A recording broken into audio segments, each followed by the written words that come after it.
in COVID land. I wanted to come on here today and talk about something that's been very difficult for me to make a decision about as to whether or not I wanted to do this and go public with everything that I'm experiencing and dealing with right now. I think that COVID is affecting everybody, obviously. It's been a crazy time. The last year has been unbelievably stressful and difficult for, I think, everybody. But for me, this video and hopefully future videos is about not really about COVID. Uh, it's about my journey with mental illness and how that has impacted me, how it continues to impact me. And I really want to make something that will hopefully bring awareness to and a lot more understanding and passion about, because suffering from any kind of mental illness is something that nobody can really understand or appreciate unless they've gone through it themselves.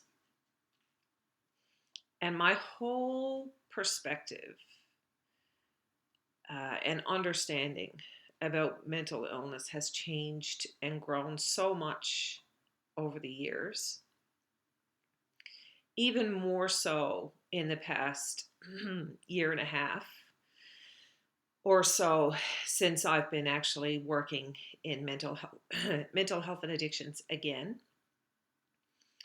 And excuse me, I'm really groggy this morning. So my goal here with, like I said, this video and hopefully future videos is going to be to increase awareness and hopefully help other people, create some connections with people who are also suffering from mental illness. I guess I should give you a little bit of a background as to where I'm coming from with this. I understand now that I believe I've actually been suffering with mental illness my entire life. It's actually what has led me, for those of you who know anything about me at all, it's actually what I believe has led me over the years to educate myself and do so much research and put so much effort into trying to find ways to help myself and other people.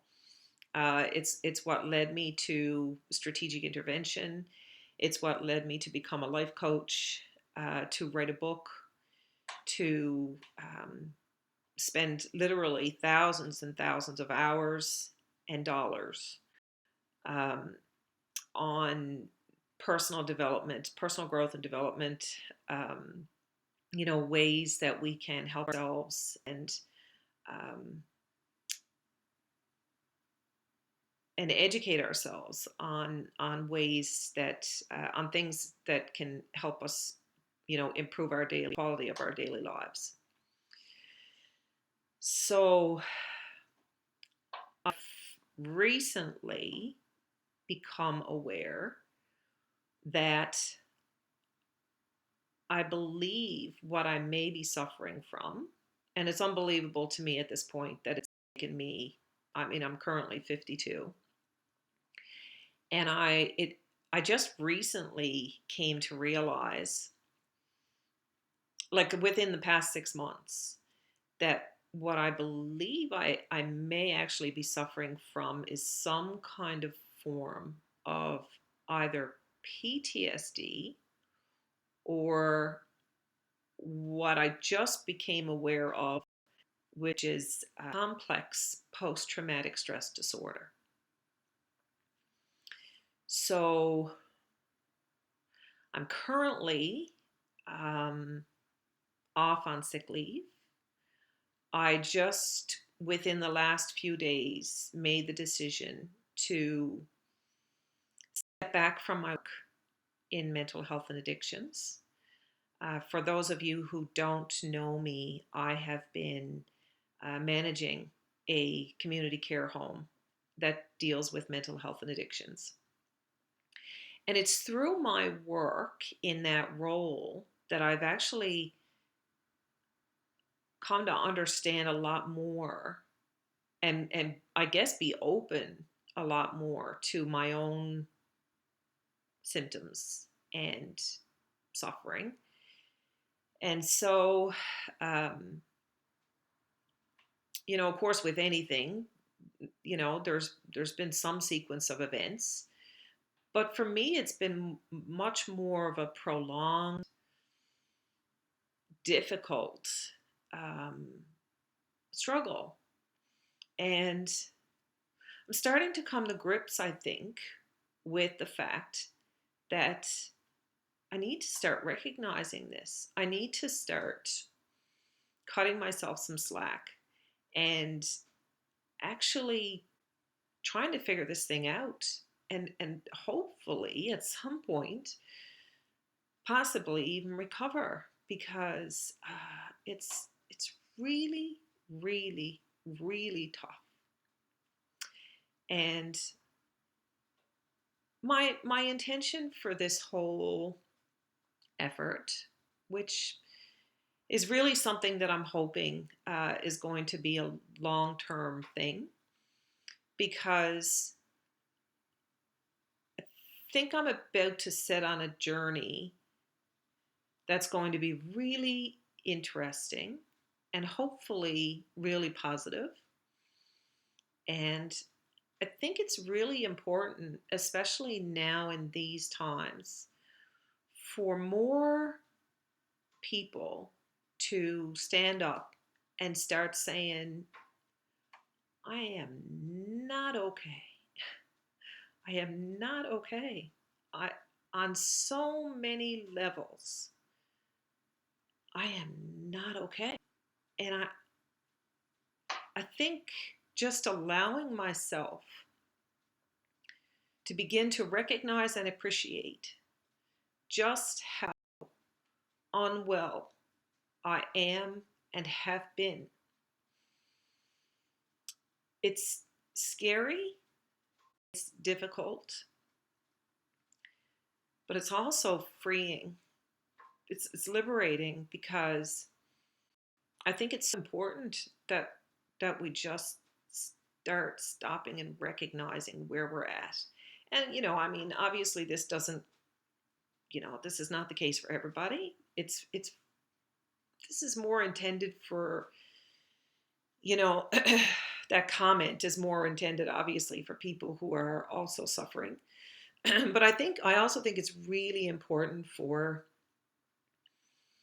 the general population, and hopefully this will get out there, to some degree with the general population. I, I certainly that's my certainly my hope. But I think it's really important for people to start understanding and recognizing, and for us ourselves to start, recognizing and accepting that, man, in so many ways, the world is not okay in terms of mental health and stuff. So this this effort, this whatever this is going to be, hopefully it's going to be like I said, a journey of discovery, a journey of compassion, and a journey of learning, and hopefully sharing of information that other people may find useful as well. And for me, I'm hoping it's going to be a journey of recovery. Um, as I said, I think that I'm starting to believe that I may be suffering. And obviously, I'm going to leave the diagnosis to the professionals. Hopefully, there will be a professional somewhere along the way who can help me get a diagnosis. And for me, I'm not big on labels. I don't, I've always been an extremely proactive, I like to think of myself as a very proactive person. Um, I know I've put a lot of time and effort into trying to heal and trying to move forward and trying to be positive and trying to get, the highest quality of life, that I can. Um, but to this date, I have never really honestly pursued getting a diagnosis